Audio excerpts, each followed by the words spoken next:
Hello student, welcome back to my channel. I am Kanchan and you are watching KS classes. आज हम BA second year political science में हम मौलिक अधिकारों को पढ़ेंगे, जो कि आपके एग्जाम के लिए बहुत इंपॉर्टेंट क्वेश्चन है। साथ ही आप लोगों के जो ड्यू के बच्चे हैं उन लोगों के एग्जाम स्टार्ट ही होने वाले हैं 1-2 दिन में, तो ये उन बच्चों के लिए काफ़ी हेल्पफुल वीडियो रहने वाली है।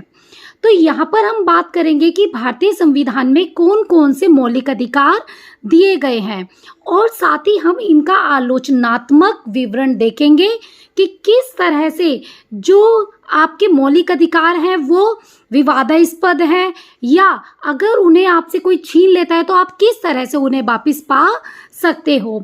आप सभी को पता है बच्चों कि हमारे देश में जब संविधान बना था, संविधान निर्माताओं ने जब मिलकर संविधान बनाया था, तब वो हमारे देश में एक ऐसी सरकार चाहते थे कि जिससे नागरिकों के अधिकारों को ज़्यादा स्ट्रॉन्ग किया जा सके और उन्हें किसी भी परिस्थिति में छीना ना जा सके।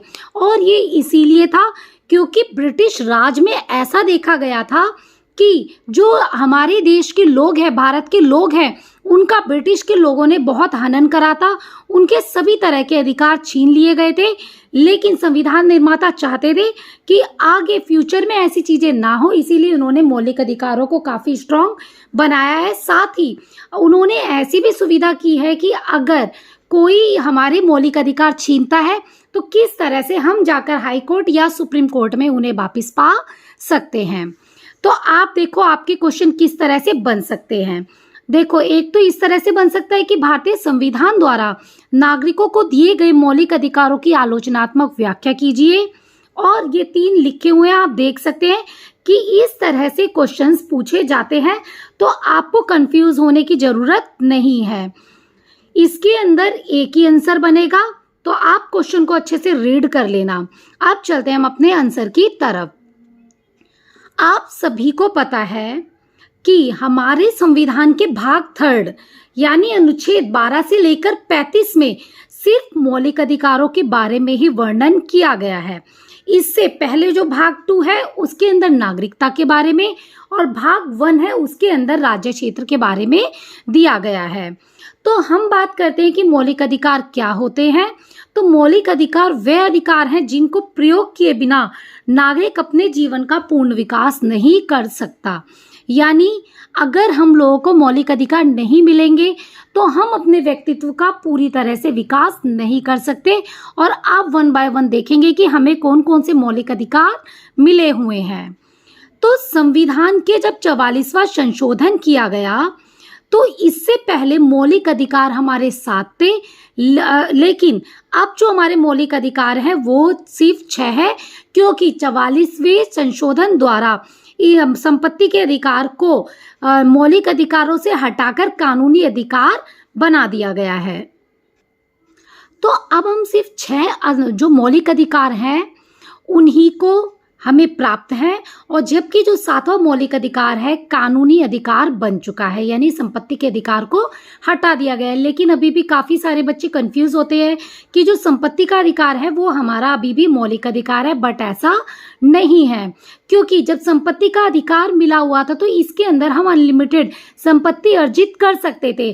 तो इससे क्या होता था कि कई बार कुछ बड़े बड़े जमींदार छोटे छोटे किसानों की जमीनों को हड़प लेते थे और काफ़ी सारी प्रॉपर्टी वो अपने अंडर में कर लेते थे। तो इसीलिए संपत्ति के अधिकार को हटाना ही ज़्यादा बेहतर माना गया।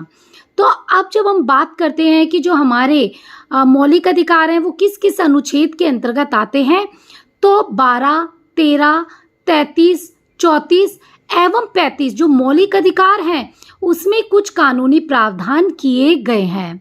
और आपको मैंने बता ही दिया है कि 14 से लेकर 32 तक हमारे 6 मौलिक अधिकार दिए गए हैं। अब देखते हैं हम जो हमारा पहला अधिकार है वो क्या है, हमारा समानता का अधिकार। आप देख सकते हो कि जो हमारे अभी मौलिक अधिकार है वो 6 हैं।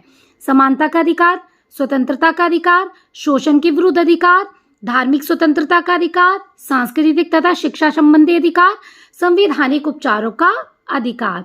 तो मैं क्या करूंगी, ये वीडियो ज़्यादा लेंथी हो जाएगी, इसीलिए इसको मैं 2 पार्ट्स में डिवाइडेड करूंगी। इसीलिए आपको दोनों पार्ट देखने जरूरी है, जिससे कि आप पूरा आंसर कर पाएं और एग्जाम में अच्छे मार्क्स ले पाएं। और जब भी आप कोई क्वेश्चन अटेम्प्ट करते हो आप पेपर में, तो आपको सबसे पहले उसकी प्रस्तावना लिखनी होती है। आफ्टर देन आपको पूरा आंसर को लिखना पड़ता है। उसके बाद आपको निष्कर्ष जरूर डालना है, जिससे आपके जो एग्जाम में मार्क्स हैं वो कटने के चांसेस कम रह जाते हैं। तो सबसे पहला अधिकार है हमारा समानता का अधिकार। तो समानता का अधिकार अनुच्छेद 14 से 18 में दिया गया है। तो अगर हम बात करें कि समानता के अधिकार के अंतर्गत कौन कौन से अधिकार आते हैं, सबसे पहला तो आता है आपका कानून के समक्ष समानता। तो अनुच्छेद 14 के अंदर ये कहा गया है कि सभी नागरिकों को कानून के सामने समानता प्राप्त है और सभी को कानून का समान संरक्षण देता है। यानी इसका मतलब है कि किसी भी व्यक्ति को कोई विशेषाधिकार प्राप्त नहीं है कि कानून उसके लिए कम सजा का प्रावधान करेगा या ज्यादा का। तो कानून की दृष्टि में कोई भी व्यक्ति हो वो कानून से ऊपर नहीं है, सबको कानून के समक्ष समान माना जाएगा। चाहे देश में रहने वाला कोई भी व्यक्ति हो, उसका सामाजिक और आर्थिक स्तर कुछ भी हो, चाहे वो कितना भी अमीर हो या गरीब हो, उसके लिए सबके लिए न्यायालयों में सेम ही तरीके से मुकदमा चलाया जाएगा अगर उन्होंने सेम दंड किया है। तो दूसरा आता है भेदभाव की मनाही। अनुच्छेद 15 के अंतर्गत ये कहा गया है कि किसी भी व्यक्ति के साथ राज्य, जाति, रंग, धर्म, जन्म स्थान के आधार पर भेदभाव करने की मनाही की गई है। यानी आपने देखा था कि पहले जो शेड्यूल कास्ट है उनके लिए काफी भेदभाव किया जाता था। तो इससे क्या हुआ है कि ये जो भेदभाव है इसमें कमी आई है। तो व्यक्तियों को सार्वजनिक स्थानों, होटल, पार्क, तालाब, कुओं, सिनेमा घर, नहाने के घाट आदि पर रोका नहीं जा सकता। हाँ, अगर जो गवर्नमेंट चाहे तो बच्चों के लिए, महिलाओं के लिए कुछ स्थान को आरक्षित कर सकती है, वो भी उनको ध्यान में रखकर, उनकी सेफ्टी को ध्यान में रखकर। अब आता है तीसरा, अवसर की समानता।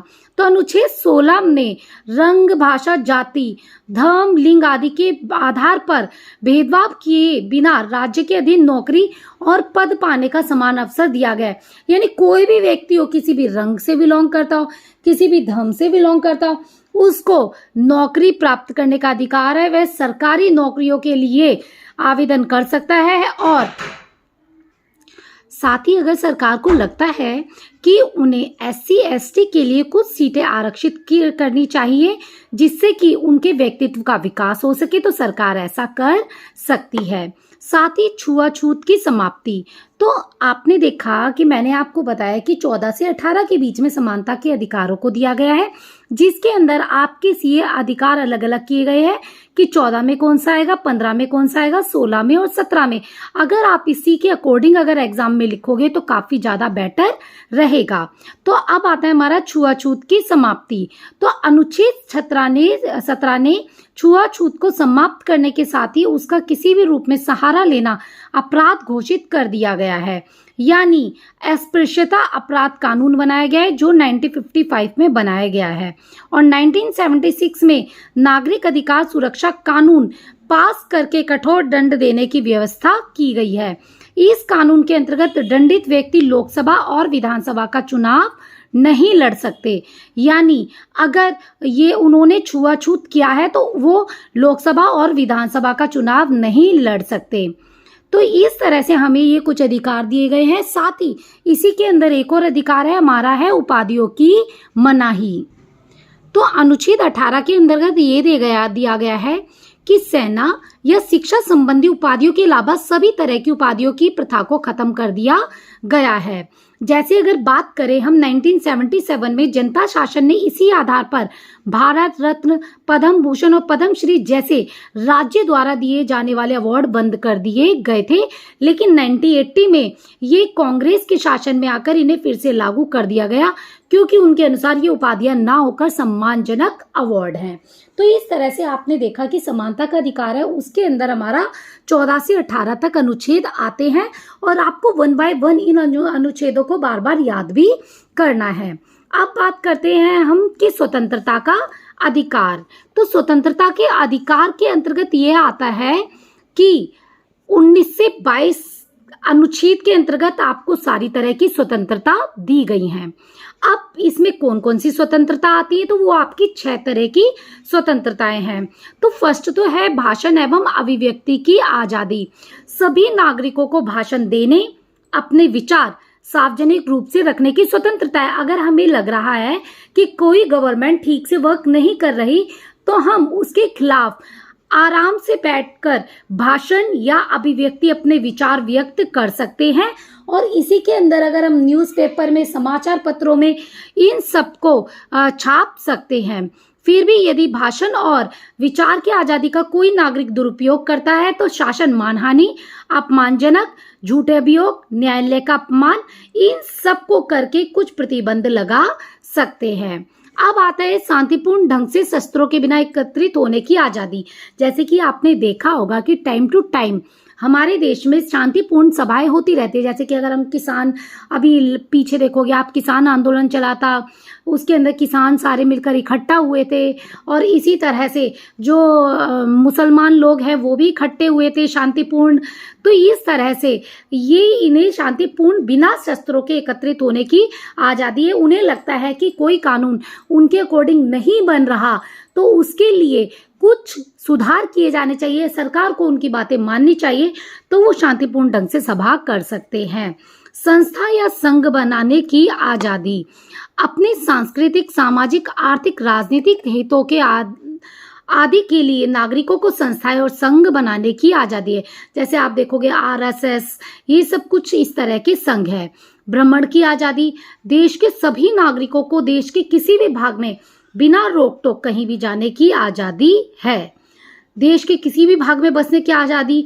तो राज्यों और कबीलों के हितों को ध्यान में रखते हुए नागरिकों को देश के किसी भी भाग में रहने बसने की आज़ादी है। लेकिन अगर हम बात करें, इससे पहले जम्मू कश्मीर में हमें बसने की आज़ादी नहीं थी, लेकिन जब 370 अनुच्छेद की धारा हटा दी गई, तब अब हमें कहीं पे भी बसने की आज़ादी है। आजीविका कमाने की आज़ादी। कोई भी व्यक्ति अपनी मर्जी से कोई भी कारोबार कर सकता है, कोई भी व्यापार कर सकता है, कोई भी व्यवसाय कर सकता है। यानी ये उसकी खुद की सोच है, अगर उसे जो भी काम ठीक लगता है वह काम कर सकता है, लेकिन ये काम उचित होने चाहिए, अनुचित नहीं होने चाहिए। अगर हम बात करें व्यक्तिगत स्वतंत्रता के अधिकार की, तो इसके अंदर 20 से 22 तक अनुच्छेद में व्यक्तिगत स्वतंत्रता के अधिकार के अंतर्गत माना गया है। तो व्यक्तिगत स्वतंत्रता के अधिकार का वर्णन करते हुए किसी भी नागरिक को कानून का उल्लंघन उस समय लागू कानून के आधार पर सिद्ध किए बिना दंडित नहीं किया जा सकता, और एक अपराध के लिए एक बार से अधिक सजा नहीं दी जा सकती, और किसी व्यक्ति को अपने खिलाफ गवाही देने के लिए मजबूर नहीं किया जा सकता।